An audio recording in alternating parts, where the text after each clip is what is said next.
Good morning, students. Yesterday we started the chapter on resources, and we've completed till about what are the different kinds of resources, right? We normally have always defined resources as something which basically as raw materials, right? But in this chapter we would see that yes, resources mean something much more than just the raw materials, and we have been looking into the different kinds of resources. And yesterday we saw quite a few of them. Today we would be starting with the national resources.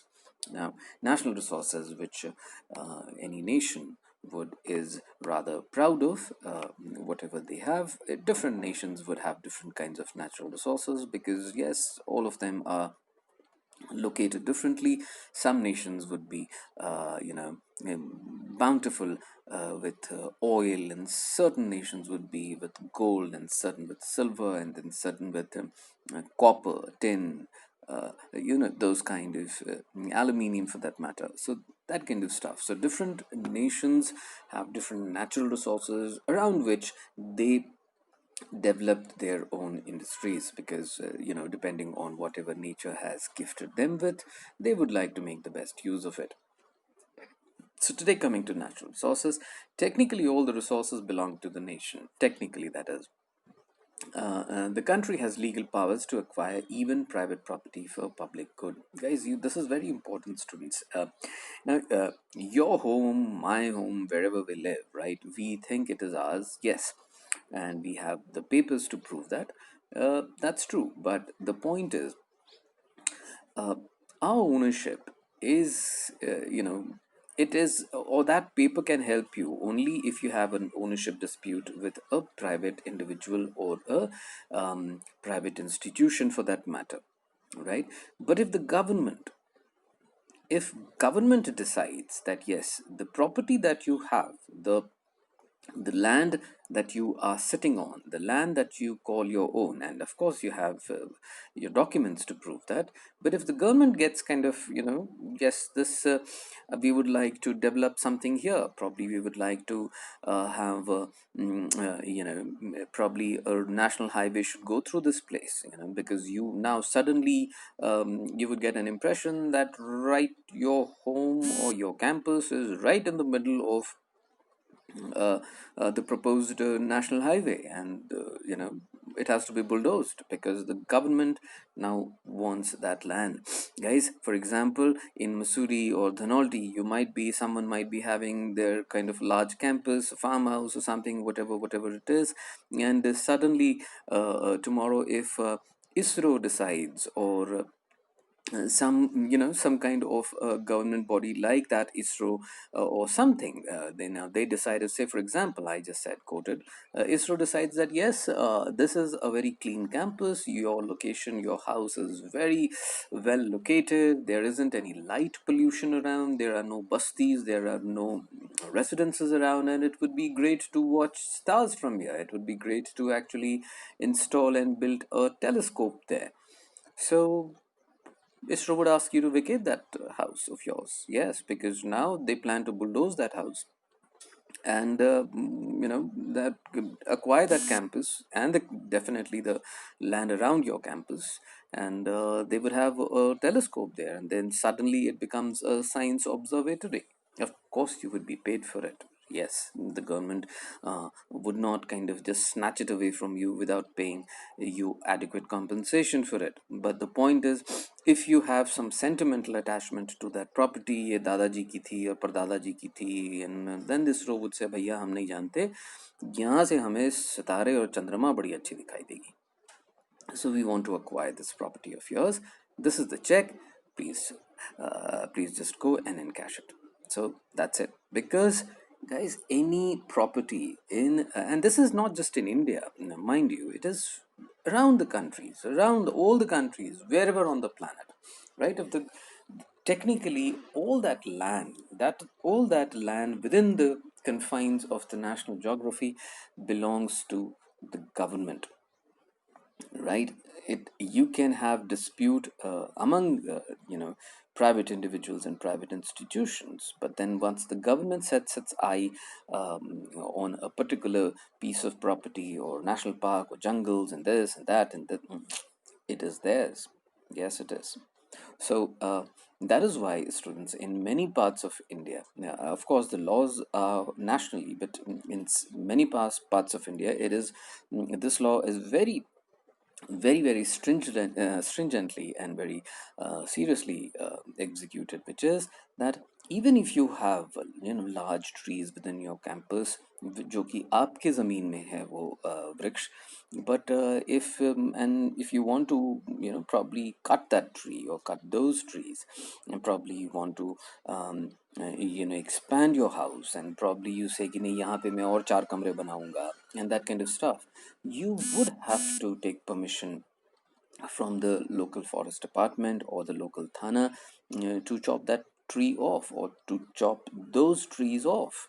You can't just uh, get a axe and then start kind of chopping it off. You can't do that. You'll have to inform the government about it, because that it would be considered technically government property, even if it happens to be though, or those trees happen to be within your own campus. You might have planted it, no one denies that, but then yes, once it becomes a tree, that timber is considered to be government property. Trees would be having life and all of that attached to it.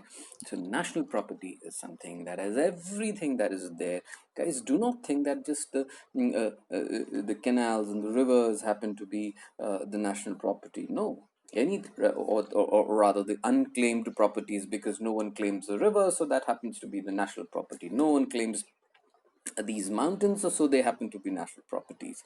No, even if you have a fixed claimant, you might be living on that property for the last 300 400 years, but technically it is a government property.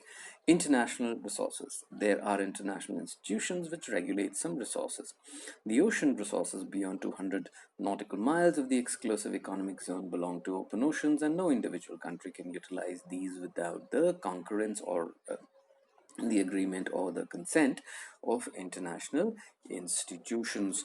Guys, you this is essentially what it is saying is, guys, there are certain resources which belong to everyone, right? You cannot draw boundaries there.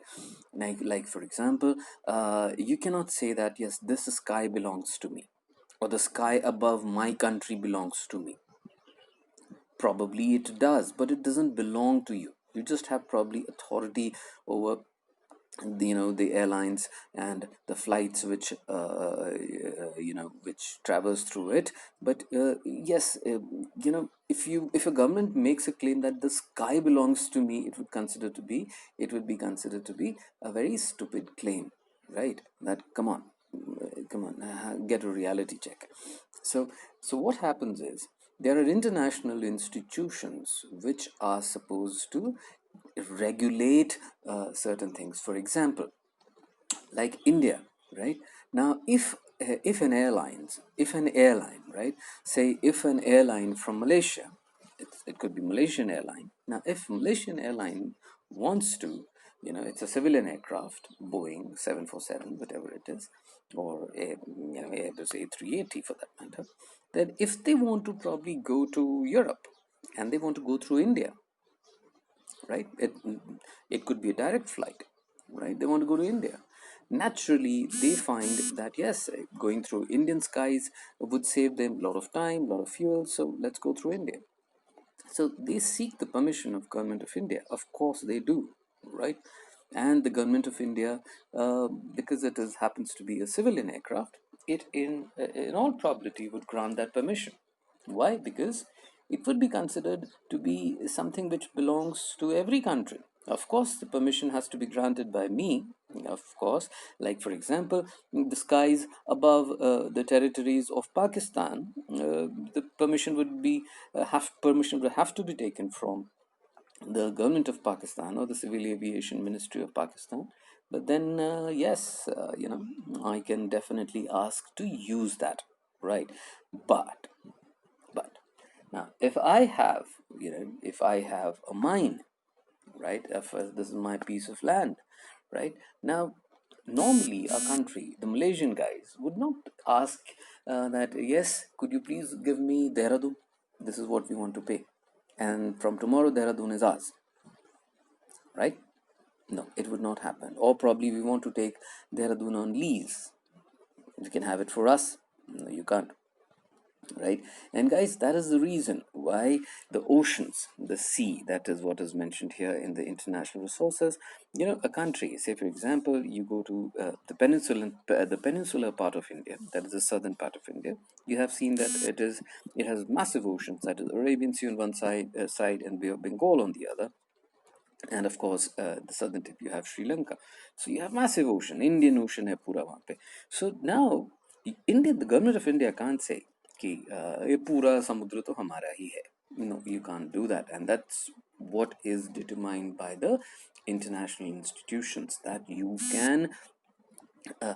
can claim only 200 nautical miles from your geography as yours, right? 200 nautical miles would mean something around 350 kilometers, okay? Something around 350 kilometers from your seashore, right? Jahan pe ki it, that is why, yeah, when you go to Madras or you go to Bombay or Puri or any of these places, you would see the fishermen जो वो नाव लेके जाते हैं for catching fish, then they cannot go beyond these areas, right? And when they go very very deep into it and kahin pata laga they have entered into the territorial zone of other countries, the fishermen get arrested for it. So these things are determined, right? That yes, this 350 kilometers from the seashore is yours, but nothing beyond it is yours, right? So now, for example, in a similar fashion, it is about space. It is about space that yes, if I want to launch a satellite, right, guys, that of course, I would have loved to show it on the board, guys. There are certain international institutions which determine, guys. India launches a lot of satellites in space, right? We send a lot of satellites. We keep launching satellites. But guys, you have to inform the space institution. There is another international space institution which has to be informed that yes, you are actually positioning, and at least you plan to position a satellite there. You just cannot go there and dump something there, right? Those international institutions have to be informed about it because they are considered to be international resources. You can't say कि India के ऊपर का जो space है that is mine, right? Because it is for the humanity. Everyone can use it. Of course, certain permissions have to be taken and given, but then yes, there are international bodies and the governments also. Even like I gave you an example, if the Malaysian airline wants to fly through your aerial territory, it would be stupid to refuse that request. You would of course say, okay, yes, you would have to pay me a certain amount of fee for that. That is fine, but you can't refuse it because air, open skies, that would be considered to be an international thing. It's good for everyone for that matter. We shall continue tomorrow. Thanks.